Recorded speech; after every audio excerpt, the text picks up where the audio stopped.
ஒரு நாள் நாரதர் அரிதாக கிடைத்த ஞானப்பழத்தை சிவபெருமானிடம் கொண்டு வந்தார்.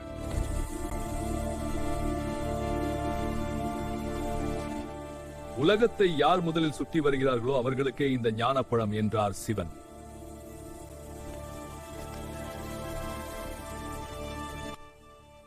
முருகன் தனது மயில் வாகனத்தில் உலகத்தை சுற்றி வர புறப்பட்டார். இந்த காட்சிகள் எவ்வளவு அற்புதம்! விநாயகர் தன் பெற்றோரை உலகமாக நினைத்து அவர்களை சுற்றி வந்தார்.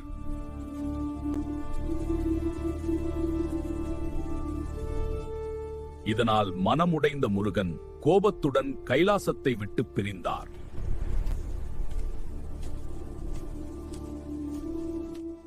அன்று முதல் முருகன் பழனிமலையில் தண்டாயுதபாணியாக தங்கி அருள்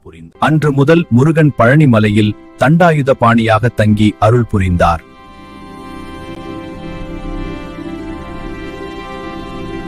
பழனி முருகன் ஏன் தண்டாயுதபாணி என்று அழைக்கப்படுகிறார் தெரியுமா?